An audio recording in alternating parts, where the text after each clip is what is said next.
welcome to my channel Life with Val. My name is Valencia and I take you guys on my journey of exploring life, which is currently in London. And as you can see, I have a guest. Hi. This is Julani, and I kind of just brought her on so that she could just provide a different perspective of living in London, because obviously I have one view of it, and I think it's important when you're making these types of decisions to basically have more of a balanced view and then make your own informed decisions. So, Rhulani, tell us a little bit about yourself. Where do I start? So I'm Rhulani Shabangu. Rhulani Shabangu. I always enunciate the R. Rhulani Shabangu. I'm from South Africa. I moved over in January, so we moved over around the same time. A little bit about myself. I'm in audit, in banking and alternative finance. There's so many things about myself. I love to practice yoga. I'm a very active person. I love to dance. Anything to do with movements, I really like to do. My passions, I really love bringing people together. Anything that I can do to bring a group of people together to do something that they love and enjoy, I love to do that. I'm very passionate about traveling in Africa.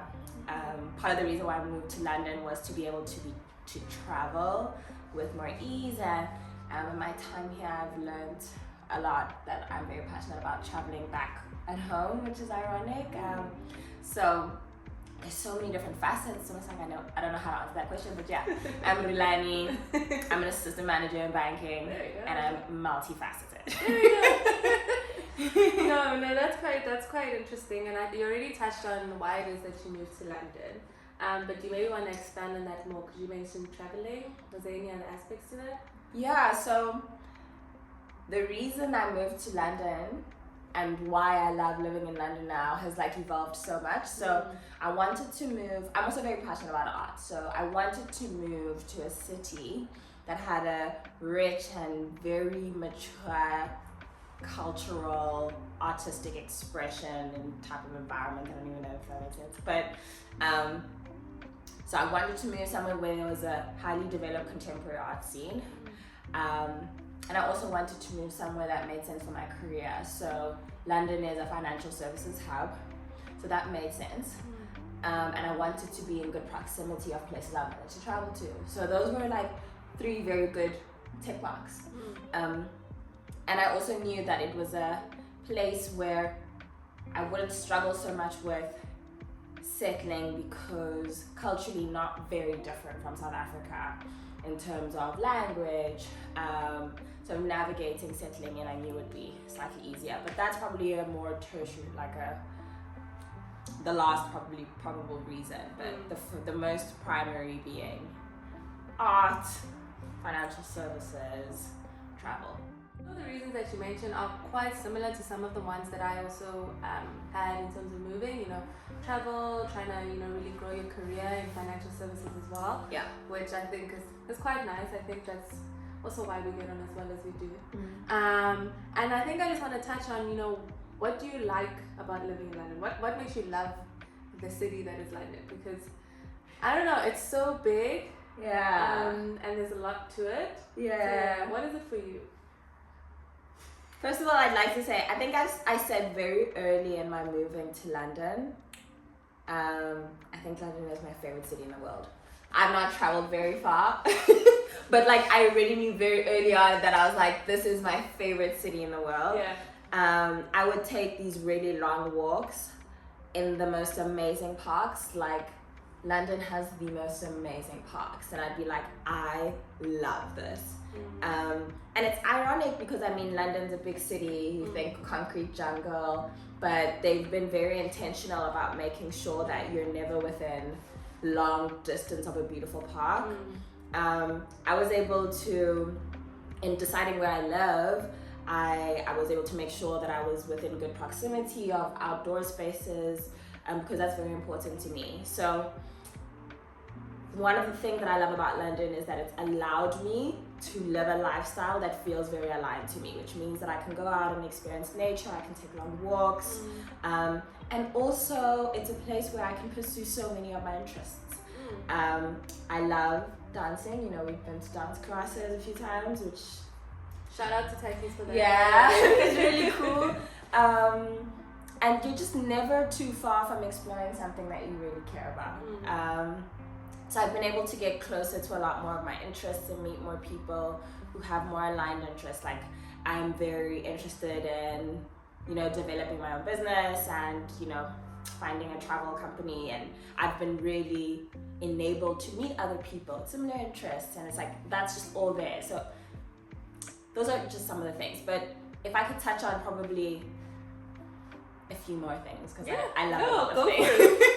I love a lot of things. I love that you're never too far from people who are completely different to you. You know, you wake up in the morning, you get on the train, and you're on your way to work, and you're surrounded by people.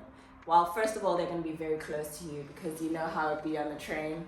but it's like you're hearing an abundance of different languages. You know, like it's Polish people, it's Italian people, it's Spanish people.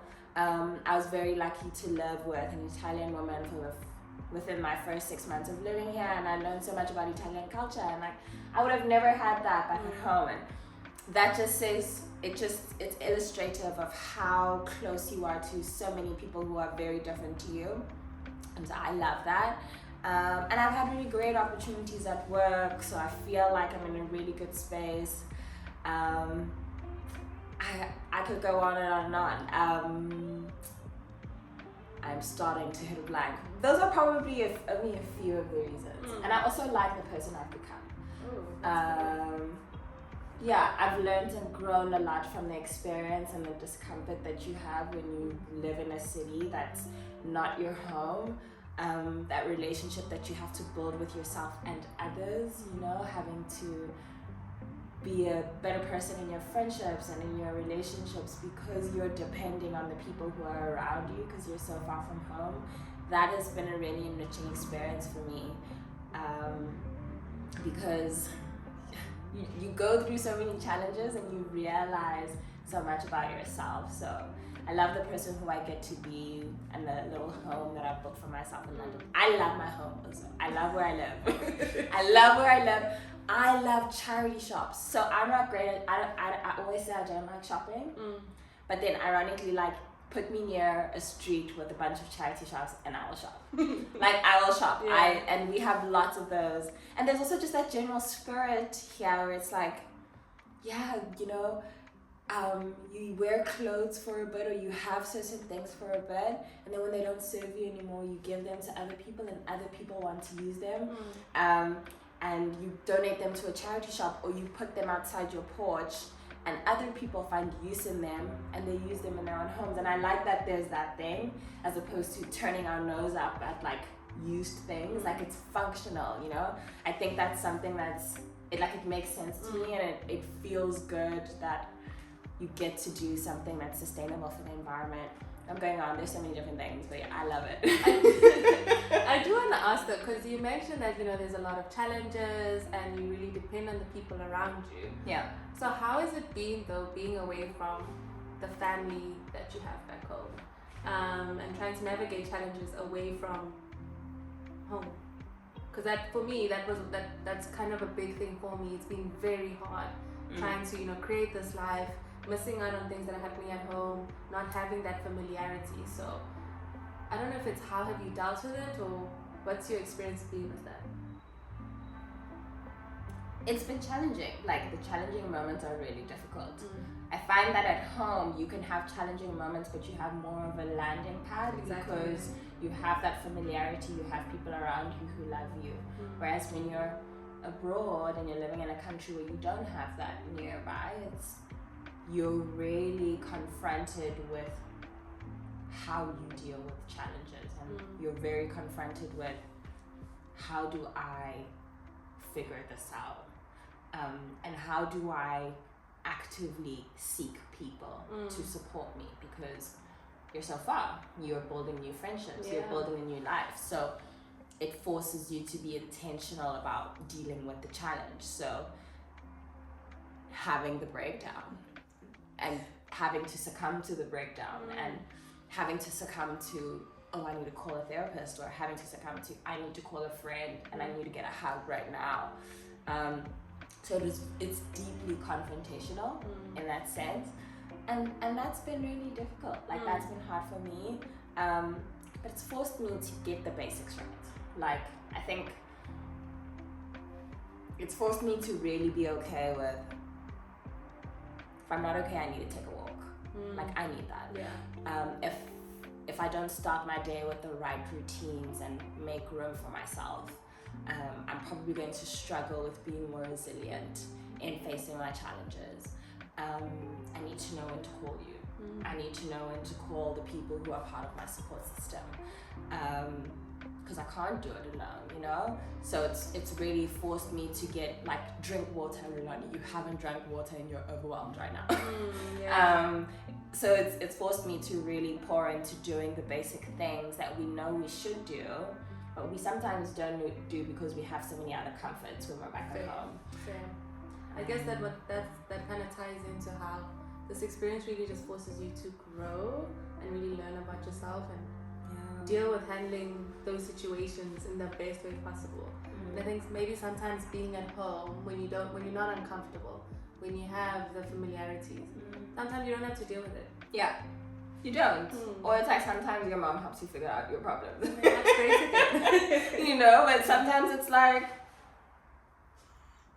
I need to make this decision right now. I just saw this place. I want to live here. I need to make this decision right now. I can't wait. Maybe my mom's in a meeting or something. I don't know, but it's like you forced to grow up really quickly. Maybe grow up's not the right way to put it, but deal with yourself. Deal with things. You can't let it stall you for too long, because it's literally like life is still happening. Like you feel it real time and you feel that, okay, this is happening, but I still need to do it. Exactly. That's why the growth is so exponential, right? In a very short space of time, because you just have to rock, you know? And it's also, I used to say I feel like I've had times that have been really difficult, and I had to say to myself, but tomorrow's going to be a new day and the sun's going to come out, and the sun really would come out. And it's like, yes, life is like that. It's one step at a time. It's one day at a time. It's okay, go to bed now and try again tomorrow. And you see that you live through. And you make it through. I think that's the wild thing. You still survive and you're like, okay, I did that. Yeah. I did that. You did. That's very important. You touched on a little bit about, I guess, the personal aspect about being in London, and you mentioned that you're in audit. So why audit in London? I mean, I think you touched on it a little bit, but maybe you can expand on that a bit. So I feel the need to like split the answer. Okay. Like why audit, and then why audit in London. Cool. And the first question is probably more interesting to me than the second part of it. Why I chose to stay in audit, and why I chose to stay in audit to move abroad. Audit tends to have a bad rap, you know, amongst many circles. Yeah. And that's what's very interesting to me. I have a view that that's probably the biggest opportunity of the profession. I think there's so much room to reimagine how we do. And there's just so much room for creativity, and I've been able to be supported in where I work and to be in a space where I can pursue the pursuit of our work more creatively. And I'm very fortunate that I've always had the thought that we need to imagine what we're doing, and we need to do it in more creative ways, and we need to focus on the things that matter. And those are things that people have said, but now I've actually been able to be in the process of, you know, bringing teams along that journey here. And that's a function of moving from a big four firm to a smaller sized firm and working in a smaller team and working with leaders who believe in similar things to myself in terms of how we look at our work. I truly believe that audit is such a big opportunity, especially with so many people not enjoying or having a different view. Like there's just so much room for more people to be like, well, this is not working, let's do it this way. And that's probably been the most exciting part of being able to stay in audit, being able to bring teams on the journey of how you could see what we do differently. That for me is why I've stayed in audit, and it's probably why I'll stay in audit a bit longer, to be able to reimagine the future of how we audit and what that profession looks like. So that's why I've stayed in audit. Why I came to audit in London is I wanted to move to a smaller team. I wanted to feel like I had more impact, which is why I chose the firm that I went to. And I've had that experience where I feel like I can be a part of something that's actively growing. Yeah. And I can say, and I could express myself and say, you know, this is not working, we should do it differently. Or have the conversations, or feel like I can contribute towards something that's actively growing. Like that's why I chose the firm that I went to. That's why I chose to move abroad with the firm that I went with. Does that answer the question? No, it does answer the question. I think what's helpful is that, like you said, it has a bad rep. Yeah. There's a lot of people who are just in audit just to... like a means to an end. Yeah. Means to an end. Or, you know, in my case it was, you know, the world's going to be your oyster. And I was like, yeah, sure, I'm going to do that. Yeah. So I think it's refreshing to hear, I guess, the passion behind it. So thank you. Thank you for sharing that. I think the next question that we have is, you know, do you see the value then in, you know, being here in London and maybe even in your job? Do you see the value that's going to add to your career as a whole? Yes. Yes. I'm not gonna stop there. Maybe what's the value of having this experience? What do you see, or what do you think the value would be? Because you're saying, you know, you were still staying in it, you'll probably continue to stay in it. What is the value in it? Because I think also, as much as audit has a bad rep, then it's like, okay, but then why must I go to London to do it? Yeah. Some people come to London through audit because they think it's the easier way, and then they'll branch out. So why not stay in audit in London? Why not? Yeah, so why? Why stay in audit in London? Why stay in audit in London? What is the value? What is the value for me? So one, staying in London means that I get to continue to live the life in my personal life as well. It means that I continue to have the experience of living in a city that I love. I could move to another job, yeah, but I want to be in London. Okay, so it also helps that my career is here. Why stay in audit, specifically in London, and not go back to South Africa? I guess that's the former of what I'm saying. I want the lifestyle that I currently have. I thoroughly enjoy that. What value do I see in continuing to be an auditor, you know, and continuing to stay in audit is part of the reason why I feel like audit has a bad rep. I feel like audit forces you to learn, it forces us to confront the skills that are sometimes a little bit difficult. The interpersonal skills, the working in teams, the managing pressure, managing our stress. It actively forces us to engage with really difficult things. I've been able to build really good skills in that way, and I enjoy and I love working with people. But I also have been privileged enough to like get exposure to other skills that I really like. I'm really passionate about integrating technology into the way that we audit, and I've been supported in those pursuits. And so a lot of the value that I'm seeing is that I'm getting to develop a lot of the skills around my job that will continue to serve me in whoever I am or whoever I progress in my career, from the leadership experience, from, you know, my technical capabilities, or, you know, how working with technology, or whatever it is. There's so many different skills that I've been able to get exposure to and challenge myself in, that I really appreciate, which is why it's continuing to add value to me. I'm still finding myself being actively challenged and things being difficult for me, and things being like, even though it might not be the same things, it's not like, it's probably not, maybe sometimes it's not the work itself that's the most challenging. Sometimes it's, I don't know how to navigate this dynamic. It's really challenging for me, which means I need to go to a mentor and be like, what would you do? And then having to actively, you know, transfer that out into the scenario. I'm still finding myself being challenged, and that is very valuable for me.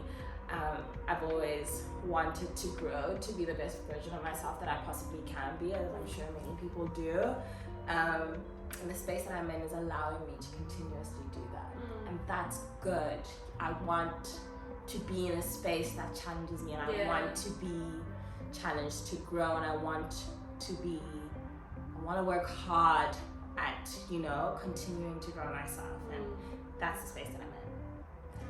That makes a lot of sense, and thank you for sharing those insights. And we actually have a lot more that we want to kind of chat through with your experience, and I think for me, I know I'm very grateful to at least hear this, and I'm sure maybe the viewers will be too, because like you said, there's a bad rep, there's a lot of misconceptions around it as well, and I think having these conversations will definitely allow people to make more informed decisions. So if you guys do have any questions, you can definitely leave them down below, and you know, we'll get maybe Rhulani to answer any if there are, you know, some specific ones. In the next video, we're just going to be talking through, I guess, some of the things to consider when moving, especially from Rhulani's experience. And yeah, stay tuned for the next one. Like, comment, and subscribe, and we'll see you guys in the next one. Bye.